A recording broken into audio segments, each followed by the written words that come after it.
Okay, so we will see what are the operators used in Java. Last class we have seen some of the data types, the sizes of the data types. That is enough if you remember. So character is 2 byte. You see, character is a 2 byte. Boolean is true, false. Double, float, long. Float is 4 byte. Integer is 4 byte, and a byte is 1 byte. So basically our common data types are integer, the size is 4 byte, float is a 4 byte, and character is 2 byte, boolean true or false 1 bit. So these are the basic data primitive data type, and there are some other non primitive like a string, array, class, and interface. These are the data types. Already you know class is a user defined data type, array is a derived data type, interface is another data type. We will discuss interface is a different chapter, but it's a data type, you remember it. And string is also a data type. So string is a data type. Array is a derived data type, but it is not available in the library. But string is a data type that is available in library, and we can write the letter string to declare a string variable. Today we will see some of the basic operators. Arithmetic operators: plus, minus, multiply, divide, percentage, increment, decrement, addition, subtraction, multiplication of two values, division of one value by another, modulus, return the remainder, division remainder, plus plus, increase the value by 1, minus minus, decrease the value by 1. These are the arithmetic operators. Some of them are binary operators, some of them are unary operator. Binary operator means those operator that take two variable to perform the task. Unary operators are those operators that take only one variable to perform the task. The increment and decrement operator is there in two version. These are the post increment and pre increment, and post decrement and pre decrement. The variations are plus plus x and x plus plus, or minus minus x and x minus minus. So these are the arithmetic operators.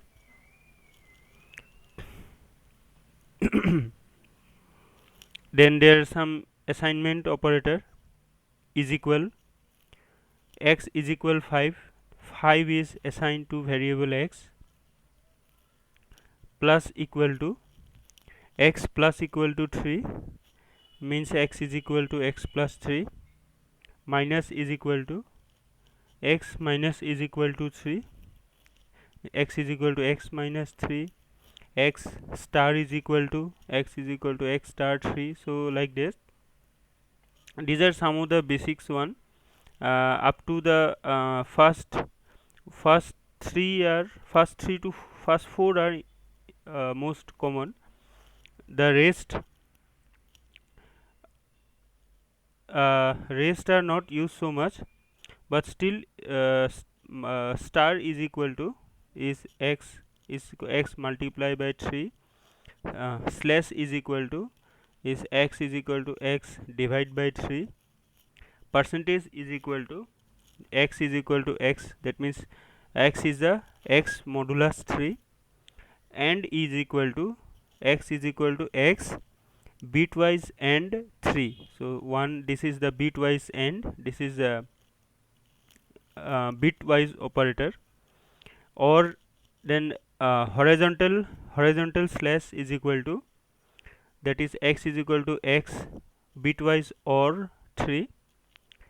Then the power operator, this is the XOR operator, x is equal to x XOR 3.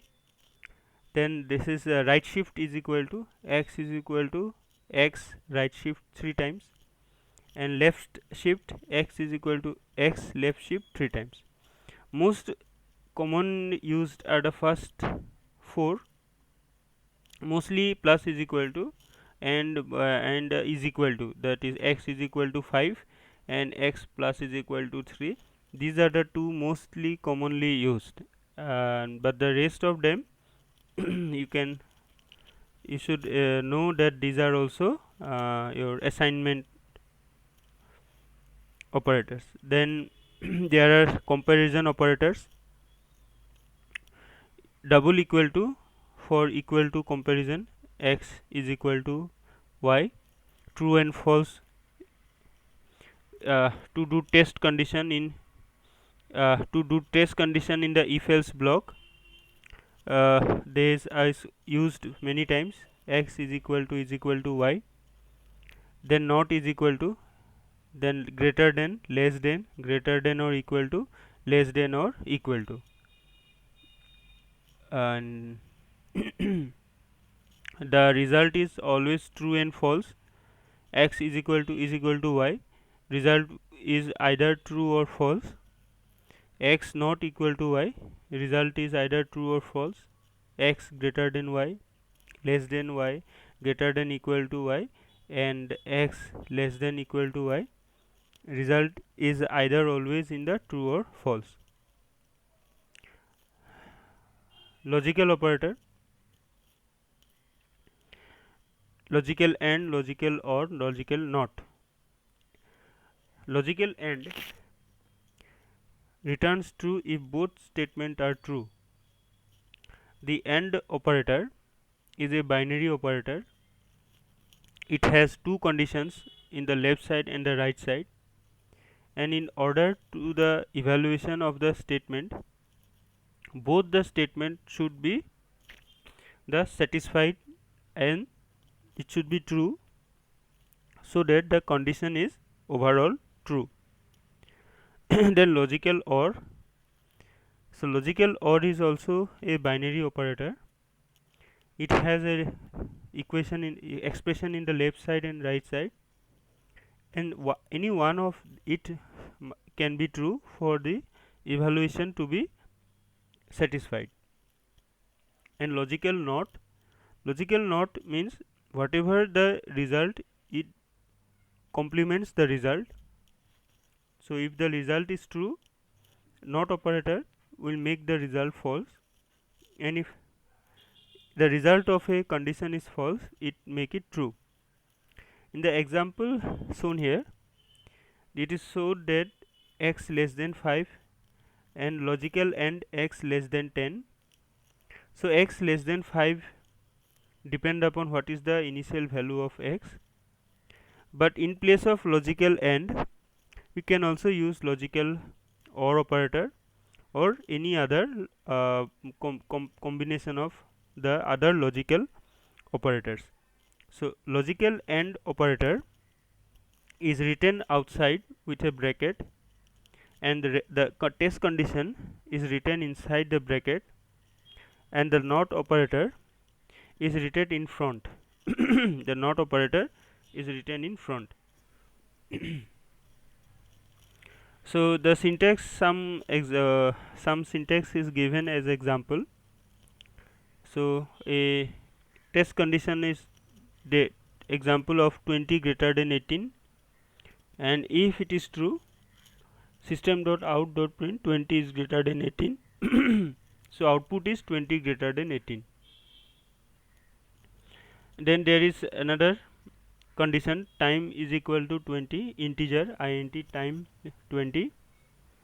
So if time is less than 18, then print good day, else good evening. Now what is 18? 18 is taken because 6 p.m. become 1800 hour. 6 p.m. become 1800 hour. So after 6 p.m. we say good evening. So initial time is taken to be 20. If time is before 1800 hour, system.out.print good day. and if time is greater than 1800 hours, so it will be good evening. So else good evening. If time less than 18, print good day, else good evening. So a if condition is written by writing the keyword if, then a bracket, then the condition of the uh, for the test condition, as we have already as you can also write in C, the test condition is the same. Then else if statement, combination of more than one condition. In this particular if statement, there is only two condition. The time can be less than 18 or time can be greater than 18. In the else if statement, time can be less than 10. So less than 1000 hours means good morning, and if the time is greater than 1000 hour but it is less than 2000 hour, good day, and if time is more than 2000 hour, it is print good evening. So in this case, the condition is of more than two times, more than two condition to be tested. In here only one test condition, but outcome is two outcome. In here there are two test condition, that is two if statement, but three outcome.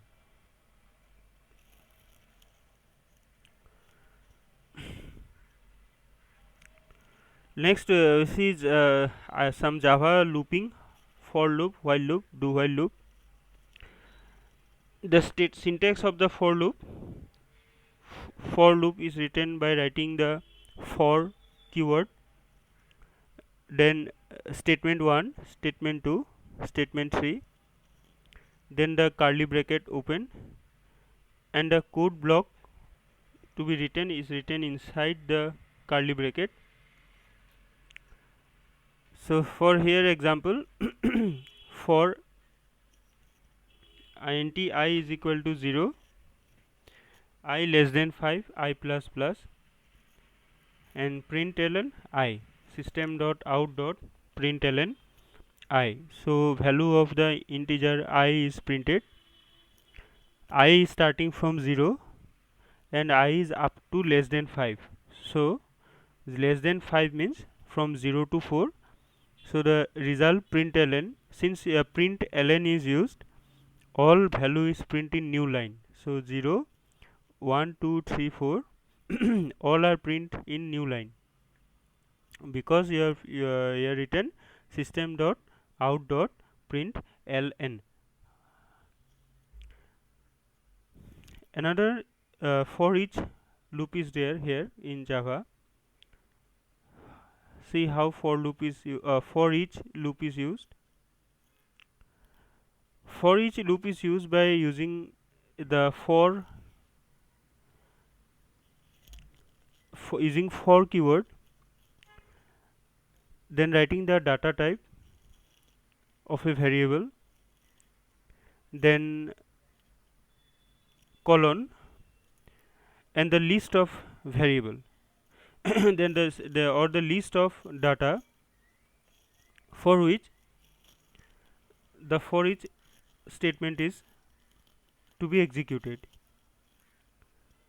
Now here the list of items is the string array cars, contents are the name of 4 different cars, and the variable I is denote the individual object itself. So string I it denotes the individual object itself. So string I is the data type that contain the, it can contain the value of the data type of cars. The for each loop, this is a for each loop and this is the for loop, both is written using the keyword for.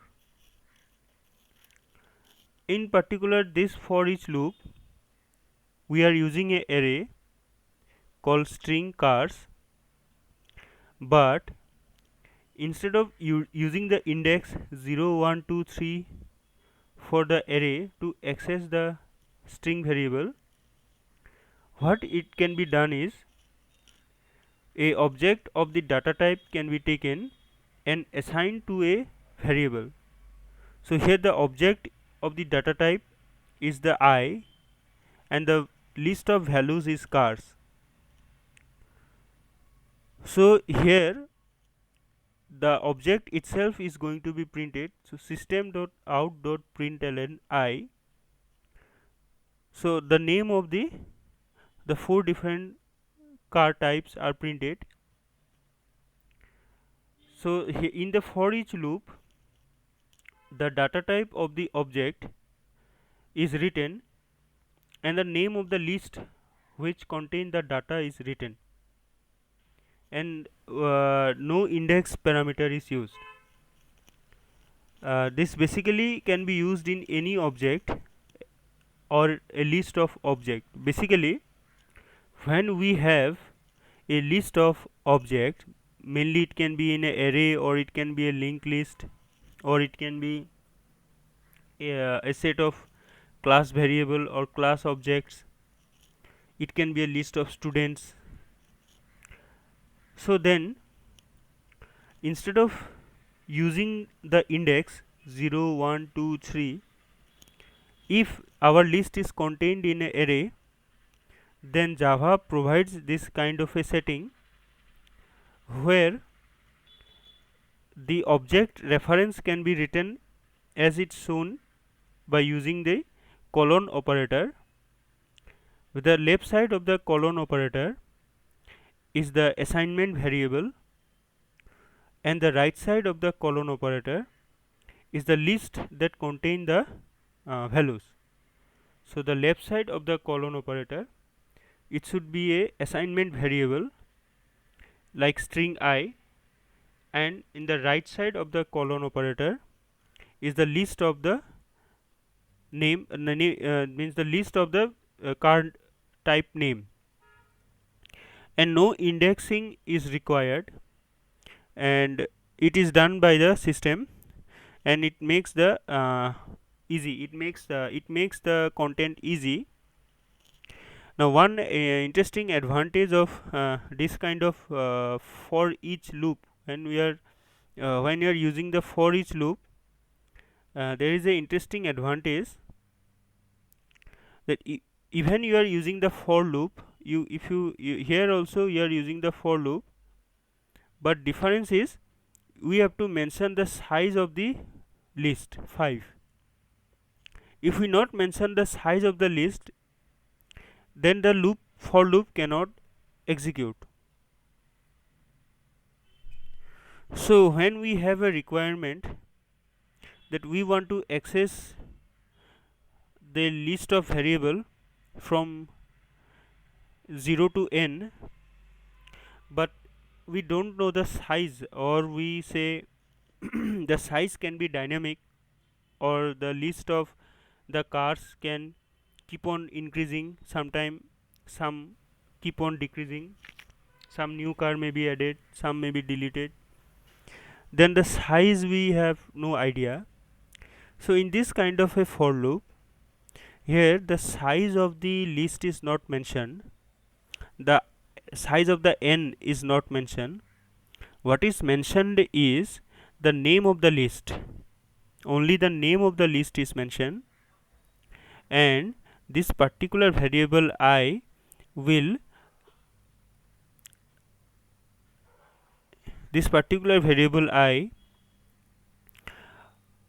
be representing each of the data one at a time. Sometime firstly the I will be Volvo, next time the I will be BMW, next time Ford, next time Mazda. Then no need to mention the size, because it is not requirement as per the for each loop is when we use the colon operator. When you use this colon operator, here we writing the for but it become the for each statement, In the for each statement, the size is not required to be mentioned, it will be determined by the system. It will be determined by the system.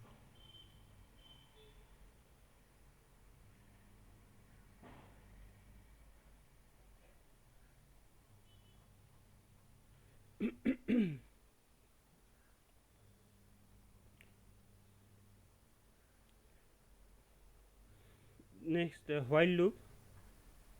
So while loop also it have a test condition.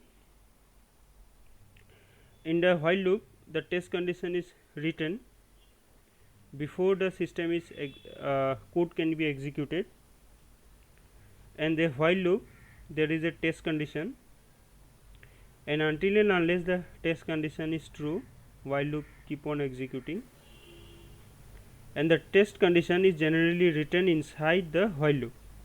So until and unless the test condition is satisfied, it will execute, and when test condition is not satisfied, the loop end. Then there is a do while loop.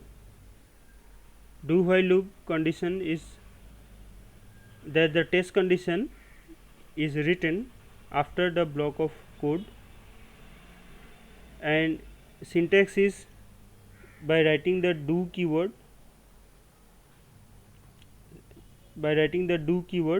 and by writing the while keyword. The test condition, if it is true, the loop will be executed, and if the test condition is false, the loop will be exited. The test condition is written behind the code segment, so the code segment will be executed before the test condition is satisfied. Even the test condition is false, the code executed one time can be not reverted back. So the test condition is written at the end, and the code segment is written before writing the test condition.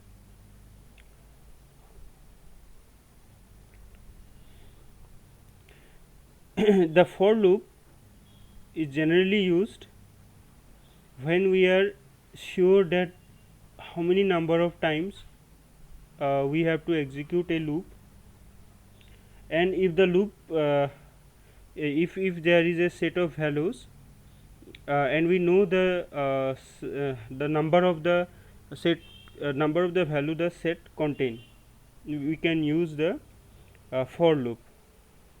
That is generally can be used that time. For each loop, when we have a list of values, when we have a mostly array, when we have a list of array, but we are not we don't have idea about the size of the array, then we can use the colon operator.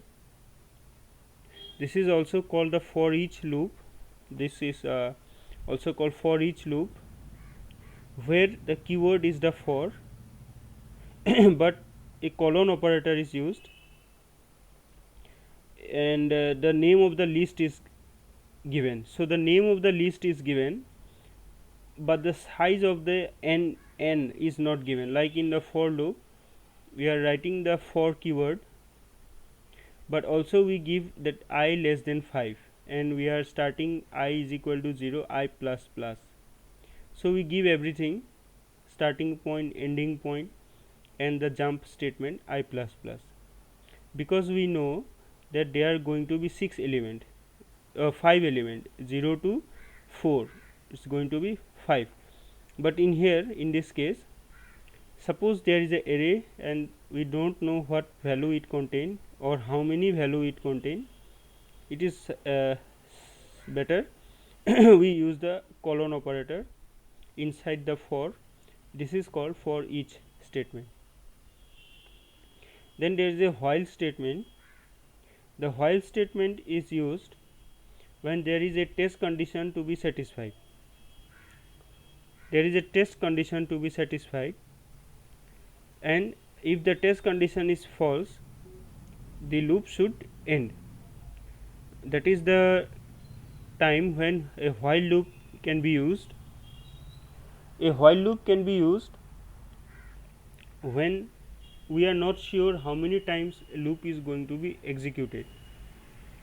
We are not sure how many times a loop is going to be executed, but that loop does not necessarily operate on an array.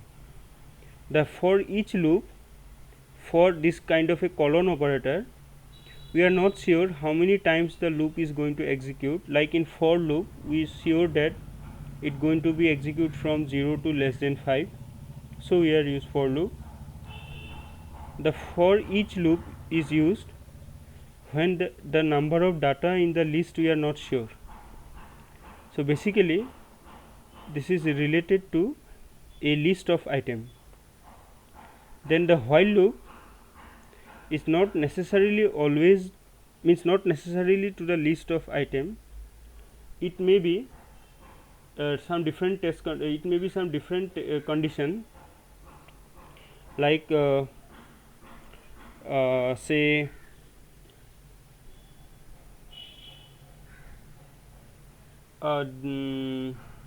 buffer size of a buffer when it is empty or when it is full.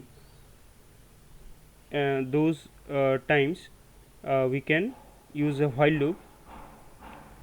So the system will keep on running until and unless the buffer that particular buffer variable is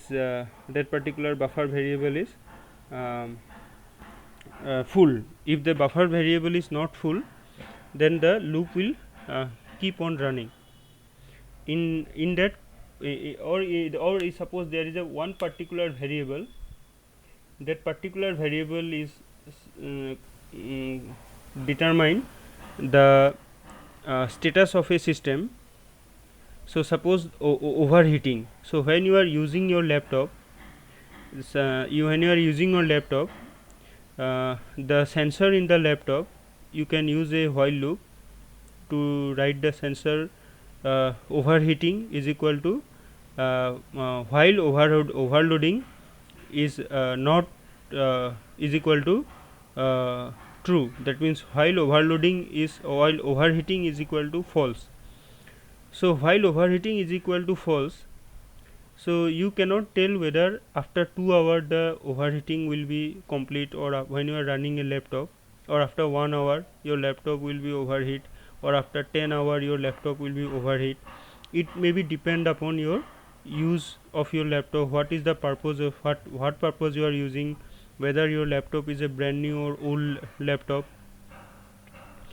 And so that particular this kind of situation, overheating is equal to true, overheating is equal to false, is an example where you can use the while loop, because we are not sure when that particular occurrence is going to happen.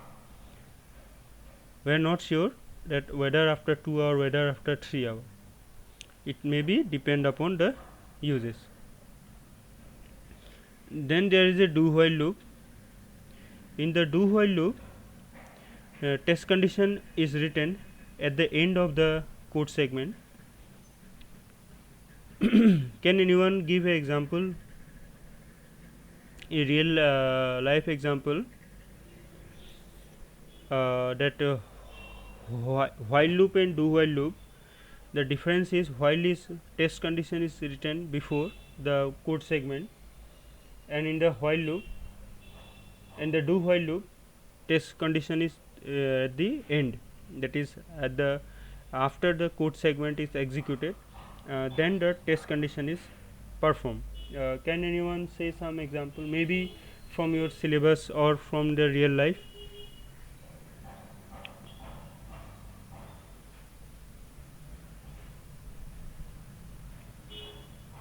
Where we intend to do a process, but because of some failure, we have to stop it, but and go to the next code segment. some iterative list of iteration means the same program repeated itself.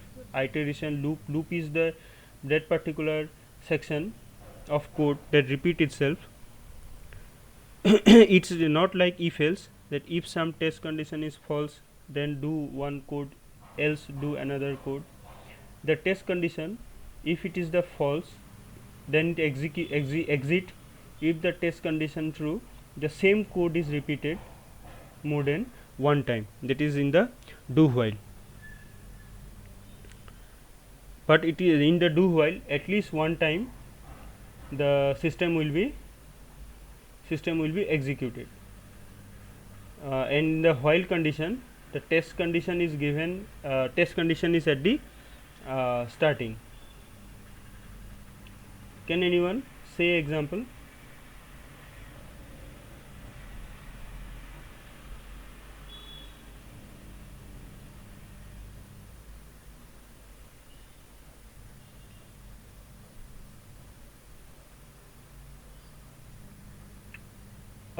I will give an example. You are doing copy and paste, no? Where when you are doing copy and paste, Control C, Control V. In that time, the moment you press Control C, then some at least one character will be you have to select. So when you do copy and when you do copy paste, then at least one file you are clicking. Without clicking any file, you cannot do copy paste. So one file at least you have to click. So when you click on one file, your copy program is ready. Then using left and right arrow, you can select using shift and if you have done copy paste without mouse, only using keyboard, then how you do copy paste? You select a file, then you press shift button, then you move the left and right arrow to adjust how many number of files you want.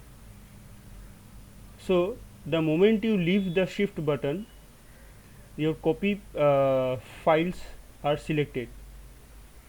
So you may select 5 files, you may select 4 files. As soon as you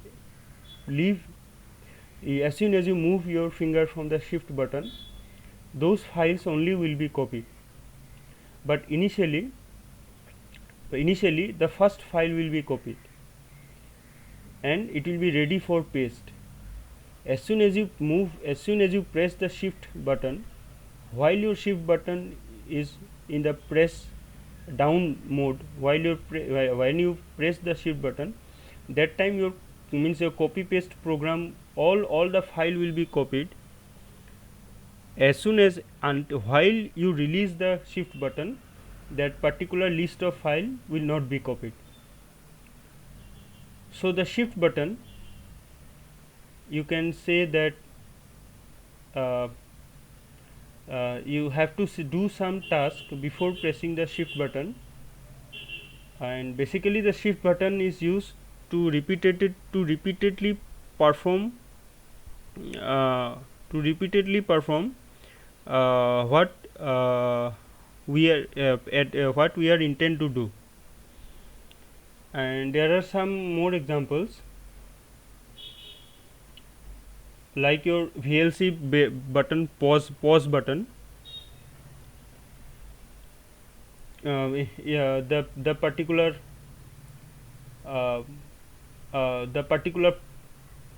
pause button.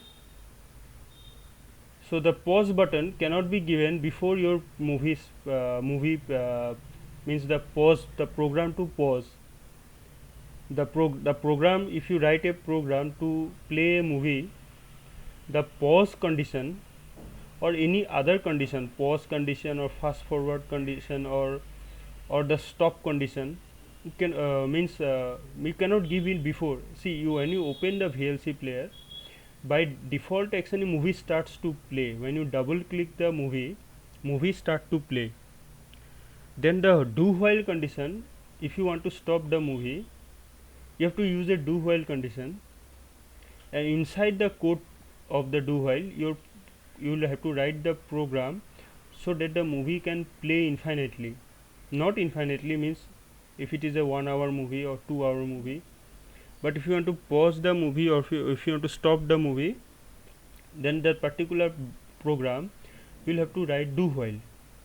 If you use a while condition to pause or stop the particular scene or that particular sequence of frame, then what will happen, as soon as you open the VLC, movie will remain in the stop because you have used the condition before.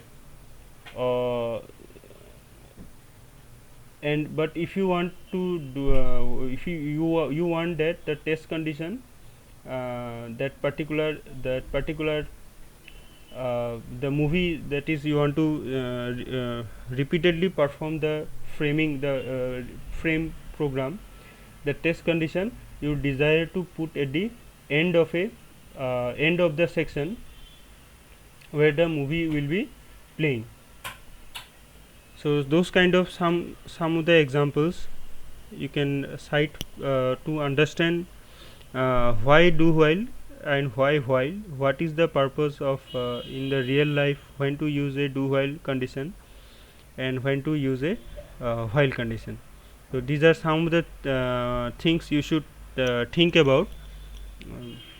And next class we will start function, how to write a function.